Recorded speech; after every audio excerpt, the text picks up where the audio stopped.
Si on prend le cas de votre fille, il me semble clair que, ayant une maladie auto-immune, elle est extrêmement angoissée parce qu'elle se sent en position de faiblesse. Particulièrement en temps d'épidémie.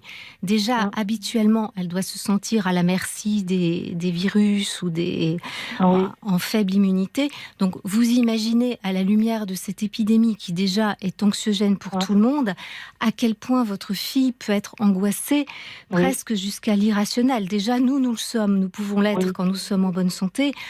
Même si vous n'avez pas à vous positionner, à juger pour savoir si elle avait raison ou tort de demander un deuxième test à son neveu, pour son neveu, mais peut-être qu'une phrase de sympathie, juste d'empathie pour l'angoisse de votre fille, ça pourrait suffire. Comme lui dire, par exemple, ma chérie, indépendamment de ce qui s'est passé, je comprends qu'avec une maladie auto-immune, tu puisses être très anxieuse en temps d'épidémie. Ça, je le comprends. Je n'ai pas trop compris, en fait, son insistance par rapport au test. Et maintenant, est-ce que vous la comprenez? Si on dit que se sentir en faiblesse peut déclencher une anxiété, même irrationnelle, presque superstitieuse, ça fait partie de la psychologie humaine quand on est face à quelque chose qu'on ne peut pas maîtriser.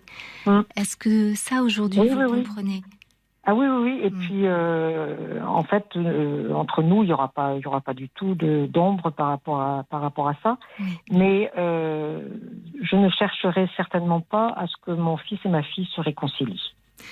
Il y a quelque chose qui semble incompatible entre eux, c'est que votre fille a besoin d'empathie de la part des autres, au moins de compréhension. Je ne parle pas de pitié, mais vu ce qui lui arrive, elle a certainement besoin de compréhension et qu'on puisse la considérer dans sa singularité.